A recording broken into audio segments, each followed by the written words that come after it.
Would you dare face the truth if you found out your spouse, the person you've sacrificed your whole life for, has been cheating on you? This story is not just about discovering an affair, but the journey a man must go through to face the lies, betrayal, and ultimately, the end of his marriage. What will he do when everything falls apart before his eyes? Let's explore the painful steps ahead. Before continuing the story, tell me which city you're watching from. I want to know how far this video has come. And don't forget to like and subscribe to the channel so I can send you exciting stories like this every day. I caught them and confronted her about the affair 3 months ago. She apologized profusely and told me she still wanted to be with me, wanted to save our marriage, counseling, etc. We've been in couples and individual counseling. She's outwardly told me all the right things. She loves me and only me, wants to fix things, doesn't want a divorce, etc. She gave me access to her phone, but told me she doesn't want to catch me sneakily going through it. She swears up and right down that she's on the straight and the narrow to repairing our broken trust, except she is still seeing him. I found out and kept it to myself. I plan to serve her divorce papers tomorrow, but first I'm going to confront her affair partner to see what other lies she's been telling me. I know they've talked on the phone a dozen times since I found out and told her she had to go no contact. She swears she hasn't been in contact with him, but the phone records don't lie. They text almost every day. She's obviously deleting them from her phone because I haven't seen them there, but she doesn't know deleting them on her phone doesn't delete them from her iPad. So at the moment, I'm sitting in a car outside of his house, waiting for him or his wife to leave for work. If he leaves, I'm going to follow him to where he works and confront him there. If she leaves first, I'm going to go knock on his door. Update 1, so it's done. I'm an emotional mess. I knew that the community here at r/surviving infidelity would need an update, and I'm here to deliver. I'll start with last night. I got home from work, made dinner, and sat down to eat. My wife asked me how my day was. I relied uneventful. That was the extent of it. We ate, played with the kids, and put them to bed, like everything was normal. She and I sat down in our bedroom to watch TV, and she said nothing for like 2 hours. Finally, after our shows were over, she spoke, I'm going to bed, and that was it. No confrontation, no discussion, nothing. She went to bed, and I stayed up playing video games for another couple of hours before I went to bed myself. I slept like crap and finally woke up at 5 a.m. The reason I wanted to serve her today was that we had a marriage counseling session over the lunch hour. I had already read a therapist in on what I intended to do. So when we sat down and started the session, I didn't wait. I talked to him too. Yeah, I know, I don't get it. Why would you go talk to him? Because I needed answers to some questions I had, and you weren't being honest with me. Oh, yeah. Well, what did he tell you, honey? He sold you down the river. What does that mean? He told me everything about what you guys have been doing. The sneaking around, the secret meetings, the lovey-dovey phone calls, everything. Huh? He told you, yeah, everything. I then went on to list out all the details.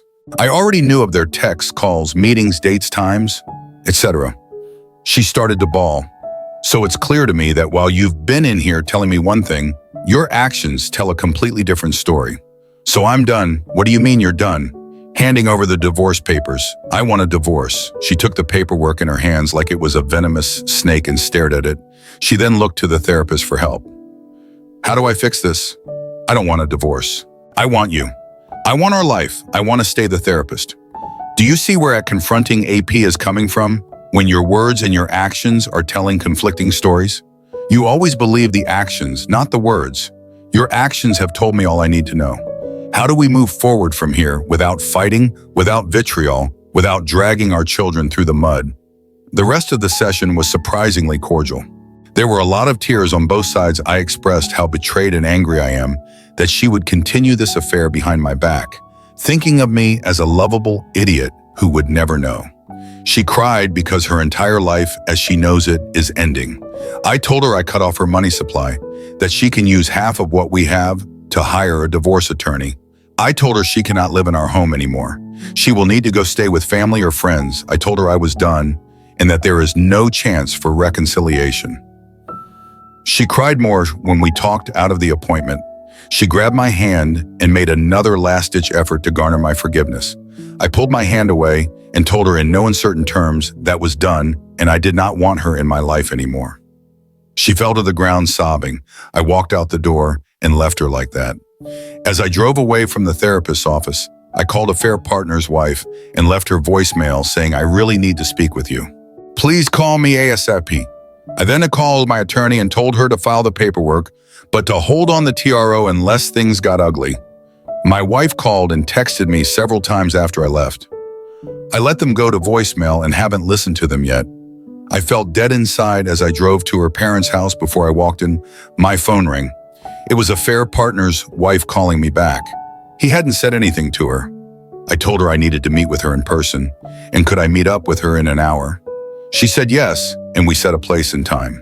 I told them that I don't expect them to support me in all of this, and frankly, I want them to support her because she's going to need it. This all goes back to my kids. If she cannot afford a decent place to live, I don't want my kids living in squalor during the time they spend with her. Her parents can and will support her financially. I told them I love them and that I would miss our relationship. Her dad and I shook hands, and I hugged her mom before I left. Then I drove to the meeting place to meet a Fair Partner's wife. I'm sitting in the car right now waiting for her to show up. I plan to tell her, show her the video if need be, and let her make the decision on how to proceed from there. If she needs me to be a source of emotional support, I will offer that. No one should have to suffer through this alone. So that's been my day. I still have to meet with a Fair Partner's wife, pick up my kids from school, and change the locks on my house. I have a security system set up at home. So if she chooses to steal or damage anything, it will be on video. She knows that too, so I'm not too worried about it. More to come, update 2. Fair Partner's wife showed up to our meeting place. I could tell she knew something was up as soon as I got out of the car. She tried playing it off, friendly-like, but I could tell she knew something was up. I told her I have something I need to tell you. It's not going to be fun or easy to hear, and I'm sorry that this is happening to you. To us. My wife and your husband have been having an affair. She started to sob immediately. I had to continue. I found out about it 3 months ago. At that, her head snapped up and she had rage in her eyes. Her 3 effing months ago. Why the F are you just telling me now? So I had to explain how I found out, what I did when I confronted my soon-to-be ex-wife, and how we were going through marriage counseling to save our marriage. She listened, nodding until I got to the part where I found out that they were still seeing each other. Then she started crying again. Look, I have to stop here for a second. I'm crying now as I write this. I feel awful just putting this out in the world, like I'm spreading someone else's misery around. She did nothing to deserve this. Truth be told, I feel absolutely horrible about telling her. She had no idea. She told me she was wondering why I called her, and she figured it was something bad about her husband, but she had no idea that the affair was going on, that it was happening with my wife, that I had caught them, or that they had continued their relationship after being outed. Her entire world was crushed. And then I asked her if she wanted to see the video. I have to laugh, actually. She thought I had a sex video of the two of them, and at first was disgusted that I would even offer to show that to her. No, I responded, yeah, I met with a Fair Partner yesterday and confronted him about all of this, and he admitted to it. I have a video of our conversation. She thought about it for a moment and said that she wanted to see it. I had taken some time yesterday to edit the video down, since it was roughly 20 minutes of him hemming and hawing and lying or denying things. I had edited a few choice pieces into a roughly 60-second clip, which I played for her. In it, he apologizes to me, tells me he's screwed up, and shares a few more details about their ongoing relationship. She started crying again as soon as I hit play, and she saw his face and I stopped it and asked if she was sure she was, and I let the video play out. At this point, there wasn't much more to say. I told her how sorry I was to be the person telling her. She thanked me for opening her eyes. I told her I knew exactly how she felt because I was feeling the same things 3 months ago. When I found out, I told her that if she needed to talk, if she needs an event, if she wanted to scream obscenities, she could call me and I would be there for her. She thanked me. We hugged and left it at that. I honestly don't know what she's going to do now, but I'm sure it won't be good news for a Fair Partner. I truly feel awful for her and for her children. I hopped in the car and headed home. My phone had been blowing up during our conversation. My soon-to-be ex-wife had been trying to reach me since I left her earlier today. I had checked the security footage at home, and she hadn't been home yet. So I headed home when I got there. She was sitting in the driveway smoking as soon as she saw my car. She started screaming. "You told my flipping parents, you low-life piece of crap, I had record on my phone and stuck it in the front pocket of my shirt so I could get it all on video." I got out of the car in the driveway. She was blocking the garage and answered her. "Yes, I did. They deserve to know the truth about why we are divorcing. I didn't lie or make anything up. I told them the truth, and I told him that they should love and support you through all of this." Took the wind right out of her sails. She went from rage to being a bawling mess in seconds. She kept apologizing, asking what she could do to fix things, telling me she never wanted any of this, etc., etc. I listened, and when she finally ran out of things to say, I responded. "I told you everything I had to say at the therapist's office today. I have nothing more to say about this. I'll pick up the kids from school and feed them dinner. You're welcome to get some things, but you cannot stay here tonight. I suggest staying with your parents at this." She got angry. "You can't keep me from my children."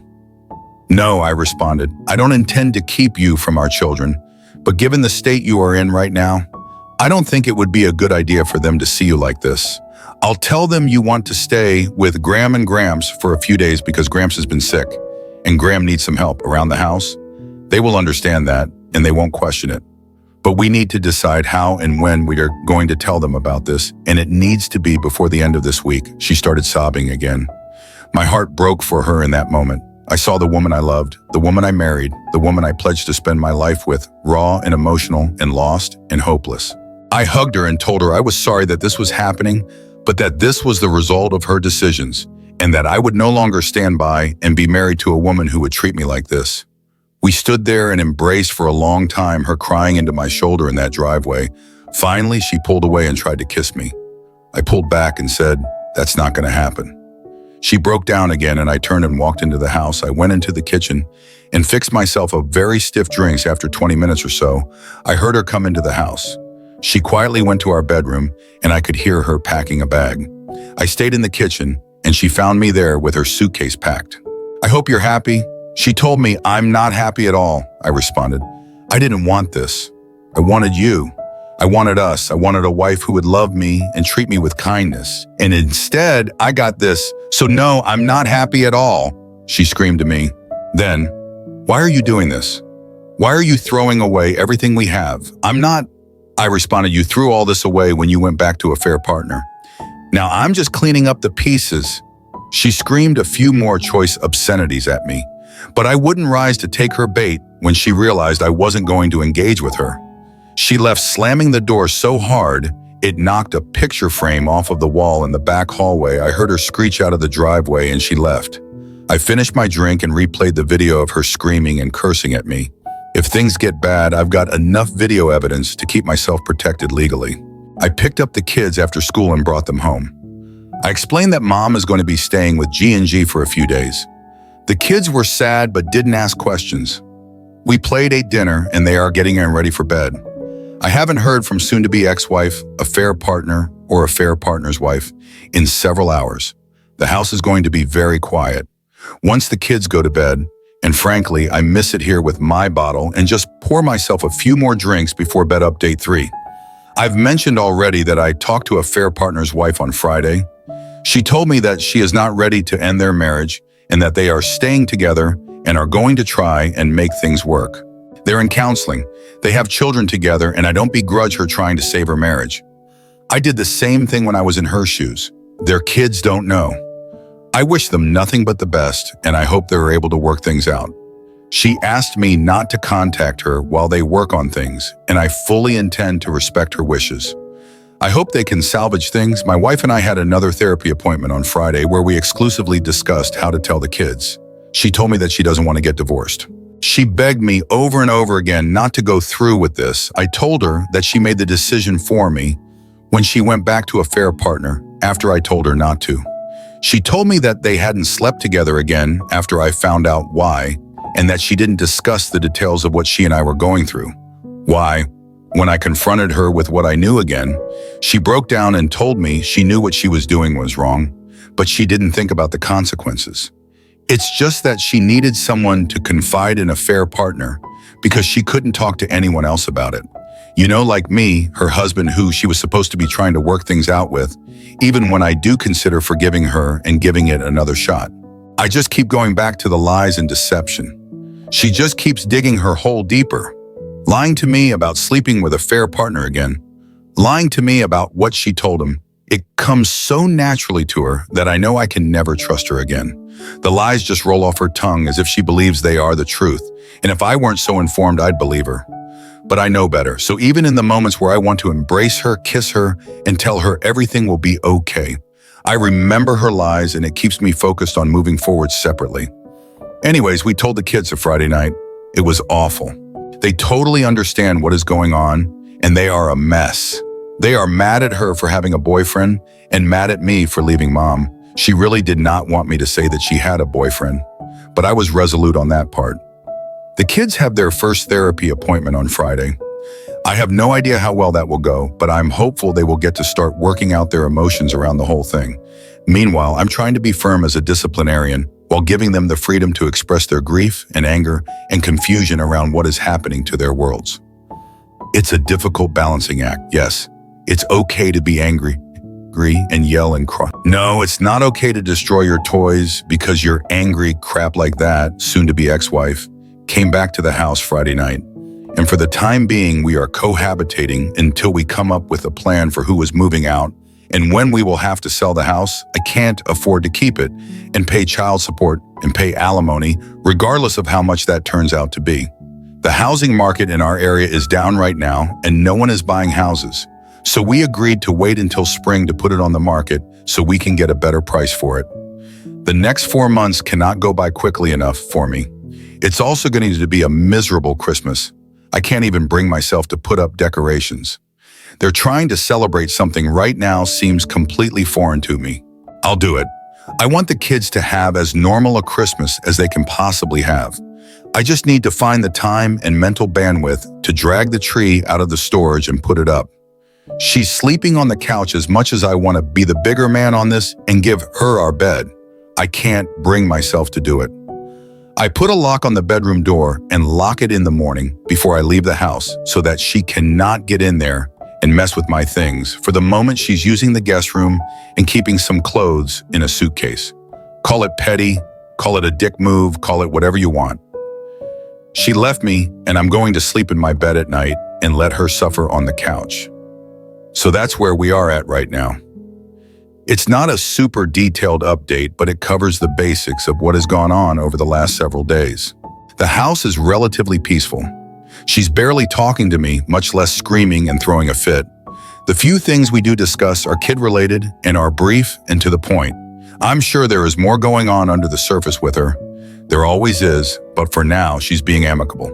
Update 4 first, just be assured that everything is still cordial, respectful, and genial.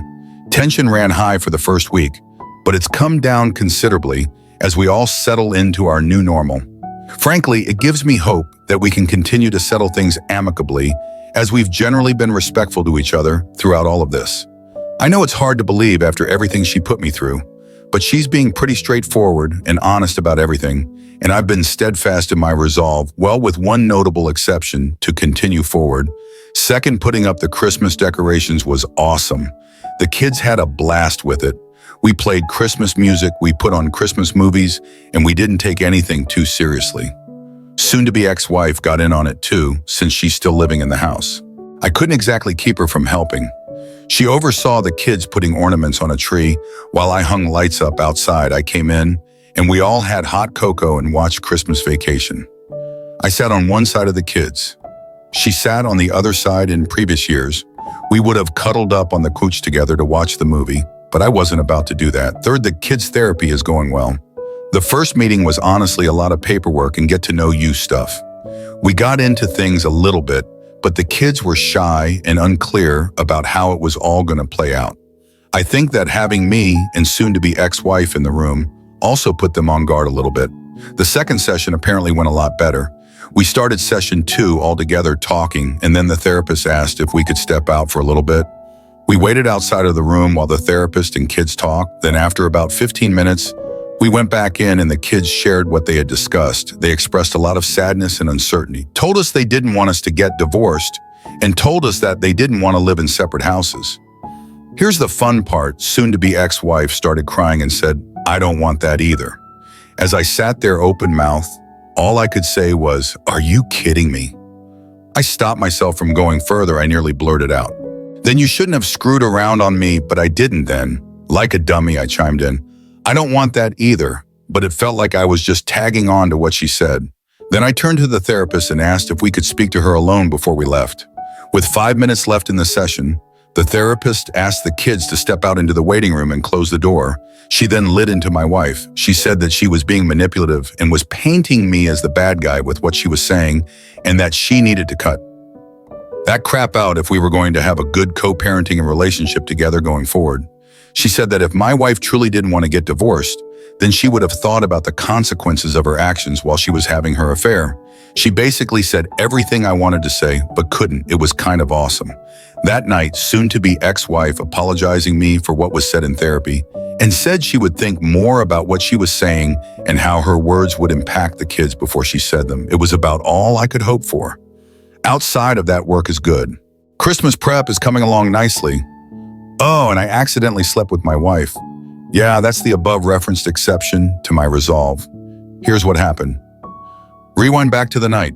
We put up Christmas decorations. It had been a great day. We all had a good time, watched movies, and enjoyed being together. It was just like it had been before all the crap went down. We put the kids to bed and sat down to finish watching It's a Wonderful Life, which is her favorite Christmas movie. We had both been sipping on eggnog and brandy throughout the evening, and between the warm feelings and the warm brandy, I didn't realize how much it had impacted my judgment.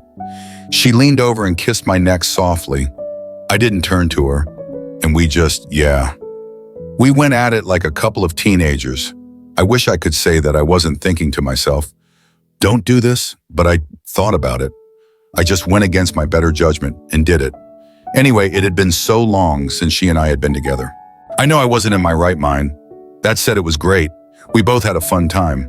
But as I lay there afterward, I just started to get disgusted with myself for doing it after all this time, after all of her betrayals, after all of my good progress.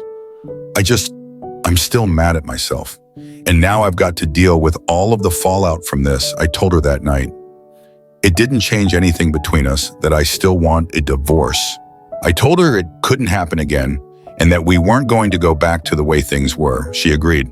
I mean, she said she agreed, but who the heck really knows with her? I haven't had a chance to discuss it with my therapist or with our marriage counselor, who we are still meeting with. And I've got to get an STD test because I don't know if she picked up something from a fair partner or not. I don't have to worry about a surprise pregnancy because I had a vasectomy several years ago, but the rest of it just absolutely boggles my mind. How could I have been so stupid and let my guard down? I'm sorry to disappoint anyone here with what happened. I'm imperfect. I'm mad at myself, and I'm not going to let it happen again. Final update. Let me start out by saying that my wife and I ultimately decided to stick it out. Yes, I know that will disappoint a lot of you. I know that I struggled with feelings of disappointment in myself for most of last year. We are not back to 100%, nor do I know that we ever will be, but things are certainly better. To get to this point took about 9 months of intense therapy, both individually and together, along with the therapy with our kids. We both had to be willing to forgive and move on. Frankly, I consider it to be something of a miracle that we made it this far. Here's how all of that went down. After my last update, I made it clear that we couldn't be sleeping together again. We continued to go to couples therapy, and she really started to open up about what she was thinking and feeling, and what led her to reunite with a fair partner at some point, probably in March. It became clear to me that something had changed in us both. We weren't going through the motions. We were honestly expressing ourselves to each other.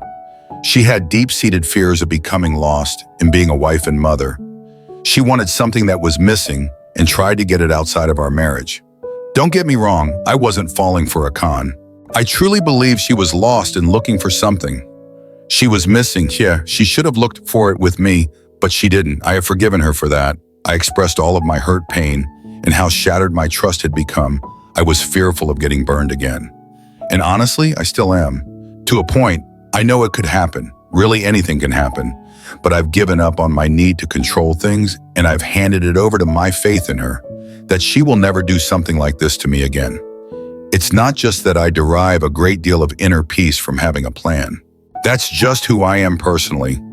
I have a need to plan and work through details, and doing that gives me comfort. I know what I need to do if I ever started to question her loyalty or found evidence of her cheating again. That plan gives me strength and allows me to put the hurt out of my head. For months, her cheating and lying was all I could think about now. I rarely think about it anymore. She has not spoken to, reached out to, or checked in on a fair partner in over a year. I know this because I have access to her phone, laptop, and Facebook messages, which she agreed to allow me for a while. I was tempted to check her stuff every single day. It was hard not to want to go through every single message and question who she was texting and why. But with time, my desire to check in on her subsided. I always made sure that I did it randomly and without warning, so I could catch her if I needed to. I haven't done that in probably 2 months now. I don't think I'll do it again unless something makes me suspicious. Again, therapy helped considerably on that front. I have not spoken to a fair partner or his wife since I last reached out to her in December of last year. Frankly, I'm fine with that. I can see on Facebook that they are still married, but I don't dwell on it or check it often. I've set her profile so that it doesn't show up in my news feed, and I honestly think that the last time I checked it was 3 to 4 months ago. I don't care what happens to them anymore. We sort of separated ourselves from the group of friends we were running with and made new friendships. I don't think that the old friendships were outright toxic, but those couples had different priorities that did not align with who we wanted to be as a couple. They were very social and outgoing in a way that was okay, with drinking to excess, doing drugs, bragging about money and social positioning. They were nice people, but ultimately not who we wanted to spend our time with. Our new group of friends is great, still social and outgoing, but without the excessive drinking and drugs, more focus on family, and a more positive atmosphere all around. We spent New Year's Eve 2018 with our old group and woke up New Year's Day hungover and worthless. We spent New Year's Eve this year with our new group and still had a great time, but got home with the kids early enough that we were able to enjoy ourselves and our kids on New Year's Day. Our kids know that we are staying together. We decided over the summer, June, July, to put the divorce proceedings on hold. It was originally scheduled to be done in March or April, but we decided early to push it back. Going through the list of our belongings and trying to decide who got what was really tough. And I honestly think it also contributed to both her willingness to open up and make things work and my willingness to give it another shot. We told the kids we were no longer going to be divorced, that sometimes mommies and daddies need to work through hard things, and that we were going to keep trying to work through this. She moved back into our bedroom in August, and I took the lock off the door. Life is not perfect, but it's better, and it keeps getting better every day. She expressed to me on Christmas how sorry she is for everything that she put me through, and how she will keep trying every single day to rebuild my trust and love. I do love her, probably now more than ever. I understand now how couples can make it through something like this. We planned a family vacation together this spring while the kids are on spring break from school, and I think we are all really looking forward to it. We still meet with our couples therapists weekly and are both still doing regular, not weekly, individual therapy outside of our couple sessions. Our marriage counselor told us that she's amazed at how we have handled this and how we keep doing the work to heal the fractures in our marriage. It wasn't easy for a long time, but it's easier now than it was. I want to be as clear as I can be on what we did to heal. I know that the rest of this post is somewhat vague, but I want to be crystal clear in what we did to make it work. Maybe this will help someone else. I'm no expert. This is just what worked for us, therapy. Individual and couples therapy on both sides. Therapy helped me understand my shortcomings as a man, as a husband, and as a father. It helped me find clarity and peace in myself and helped me regain a sense of confidence. I lost when my wife cheated on me. Her individual therapy helped her identify and deal with her own shortcomings as a wife and a mother. It helped her decide if she really did want reconciliation or if she wanted to go on her own way. Once she decided she wanted to reconcile, our couples therapy helped us figure out what the path to that was and what our lives would look like on the other side. We both committed to working towards that common goal. We bought in fully and did the work outside of therapy to rebuild our relationship. This included radical honesty. When I was feeling something, I told her. When she was feeling something, she told me. We didn't keep our feelings inside, we expressed them, and when she was telling me, I put aside all of my distractions and really listened to her. She did the same for me, daily check-ins. Every night after we put the kids to bed, we would sit down and check in with each other. How was our day? What was our plan for the next day? How are we feeling about each other? These conversations were difficult at first, but became second nature with time. Now I look forward to our nightly check-ins, and I know that they have had a significant positive impact in our relationship. Asking each other questions. This was kind of like we went back to the phase when we first started dating. Look, she and I have been together for a long time, and we are not the same people we were when we first started dating. People change. The question is whether or not the people we are now are people who can still be together in a healthy marriage. I found a list of questions online that range from what is your favorite color and what would you do if one of your parents died right now. We went through the list, then we found another list and another one. It's become kind of fun rediscovering who she is, acts of service. I'm not a super religious person, but we found a Christian-based guide to repairing a marriage after infidelity and included doing acts of service for your partner. This ranged from simple writing them a note, doing a chore that they were responsible for, sending a message in the middle of day, to more extravagant things, date night alone, buying a thoughtful gift, taking a weekend away together. Again, these little things began to add up and rebuild my trust in her and my love for her. Simple things like when she took out the trash from me when I was working late one night went a long way. Stop dwelling on it. This was hard for me. I had to actively choose not to engage in thoughts that took me to a dark place. This was also incredibly uplifting because it freed up my mind and energy to focus on other things. Whenever I'd feel like I was starting to go down the path of getting wrapped up in it, I would do something to take my mind off of it. Work out or go for a run, watch something funny on TV, play something distracting with the kids. Eventually, I stopped thinking about it regularly, and as I've mentioned before, as time went on, I thought about it less and less. I hope you don't take this as me preaching.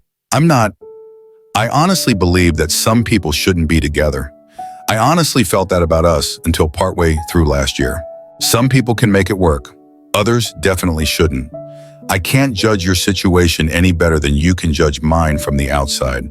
But for now, I truly believe that we will be together for the long haul. Something else, I can't log in and check this account regularly because it starts to dredge up my old bad feelings about what happened between us. I plan to post this and then I'll check in again in a few days, and then I'll probably just leave the account alone for the future. I don't want to delete it in case someone else can benefit from the discussion, but I can't re-expose myself to all of this repeatedly if I want to continue moving forward with her. I hope you understand. Wow, what a story, and some solid advice there at the end too. Have you ever wondered, what would you do if you found yourself facing a betrayal you could never imagine? When the lies are revealed and trust is shattered, would you have the strength to walk away and start over? The story of the husband today is not just about betrayal, but about the journey of reclaiming freedom, respect, and self-worth. In the face of betrayal, sometimes walking away and never looking back is the only choice that can help protect ourselves. But is it really that easy when confronted with such pain? In life, we may encounter similar situations where our trust is deeply wounded. However, this story shows that after every broken moment, we can stand up, overcome the pain, and begin anew. The key is not allowing ourselves to be dragged back into old wounds, but rather finding peace within ourselves. If you found this story thought-provoking and deeply emotional, don't forget to hit the subscribe button on our YouTube channel to continue joining us on other inspiring journeys. Share this story with those you care about so we can all learn and grow together. Please leave your thoughts in the comments below, as every insight from you matters. Wishing you health, peace, and I look forward to seeing you in the next video. In life, we may encounter similar situations where our trust is deeply wounded. However, this story shows that after every broken moment, we can stand up, overcome the pain, and begin anew. The key is not allowing ourselves to be dragged back into old wounds, but rather finding peace within ourselves. If you found this story thought-provoking and deeply emotional, don't forget to hit the subscribe button on our YouTube channel to continue joining us on other inspiring journeys. Share this story with those you care about so we can all learn and grow together. Please leave your thoughts in the comments below, as every insight from you matters. Wishing you health, peace, and I look forward to seeing you in the next video.